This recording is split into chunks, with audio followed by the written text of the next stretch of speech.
ରଜରେ ସ୍ୱାମୀ ରାହୁଲଙ୍କୁ ମନେ ପକାଇ ଆଖିରୁ ଲୁହ ଝରାଇ କାନ୍ଦୁଛନ୍ତି ତୃଷ୍ଣା। ଆଜି ରଜ ଆସିଛି, ସ୍ୱାମୀ ଥିଲେ କେତେ ଖୁସି ହୋଇଥାନ୍ତେ ତୃଷ୍ଣା। ନୂଆ ନୂଆ ବିବାହ କରିଥିଲେ, ନୂଆ ନୂଆ ସଂସାର କରୁଥିଲେ।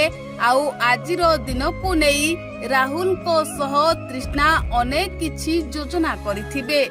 କିନ୍ତୁ ଦର୍ଶକ ବନ୍ଧୁ, ରଜ ଆସିବା ପୂର୍ବରୁ ତୃଷ୍ଣାଙ୍କ ହାତ ଛାଡ଼ି ସେ ଦୂର ଆକାଶର ତାରା ହୋଇଯାଇଛନ୍ତି ରାହୁଲ ମହାରଣା। ଆଉ ରାହୁଲ ଚାଲିଯିବା ପରେ ନିଜର ମାନେ ବି ତୃଷ୍ଣାଙ୍କୁ ପର କରିଦେଇଛନ୍ତି। ଯେଉଁ ଶାଶୁ ଘରକୁ ଅନେକ ସ୍ୱପ୍ନ, ଅନେକ ଆଶା, ଅନେକ ଆକାଂକ୍ଷା ନେଇ ରାହୁଲଙ୍କ ହାତ ଧରି ତୃଷ୍ଣା ଯାଇଥିଲେ, ରାହୁଲ ଚାଲିଯିବା ପରେ ଶାଶୁଘର ଲୋକେ ତୃଷ୍ଣାଙ୍କୁ ପର କରି ଘରୁ ତଡ଼ିଦେଲେ। ଆଉ ତାପରେ ଯେଉଁ ସବୁ ଘଟଣା ଘଟିଥିଲା ତାହା ସାରା ଓଡ଼ିଶାବାସୀ ଜାଣିଛନ୍ତି। ଦର୍ଶକ ବନ୍ଧୁ, ବିବାହର 3 ମାସରେ ତୃଷ୍ଣା ଶଙ୍ଖା ସିନ୍ଦୁର ହରାଇଲେ।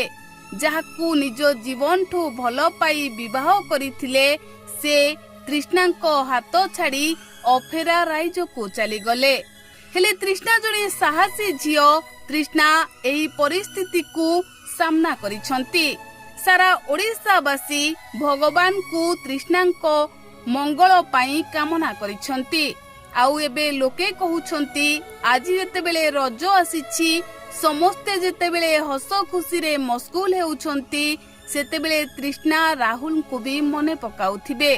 ଆଉ ମନେ ମନେ ଭାବୁଥିବେ, ଯଦି ଆଜି ରାହୁଲ ଥାନ୍ତେ ତେବେ ସେ ବି ଆଜି ରାହୁଲଙ୍କ ସାଥିରେ ଖୁସି ହୋଇଥାନ୍ତେ। କିନ୍ତୁ ଦର୍ଶକ ବନ୍ଧୁ, ଓଡ଼ିଶାବାସୀଙ୍କ ଆଶୀର୍ବାଦ ତୃଷ୍ଣାଙ୍କ ସହିତ ରହିଛି। ନିଜର ମାନେ ସିନା ତୃଷ୍ଣାଙ୍କୁ ପର କରି ଦେଇଛନ୍ତି, ହେଲେ ସାରା ଓଡ଼ିଶାବାସୀ ତୃଷ୍ଣାଙ୍କୁ ନିଜର କରିଛନ୍ତି। ତୃଷ୍ଣାଙ୍କ ମଙ୍ଗଳ କାମନା କରୁଛନ୍ତି। ତୃଷ୍ଣାଙ୍କ ପାଇଁ ଭଗବାନଙ୍କ ପାଖରେ ମୁଣ୍ଡିଆ ମାରୁଛନ୍ତି। ଆଉ ଲୋକେ କହୁଛନ୍ତି, ଭଗବାନ କରନ୍ତୁ ତୃଷ୍ଣାଙ୍କ ମୁହଁରେ ସବୁବେଳେ ହସ ରଖିଥାନ୍ତୁ।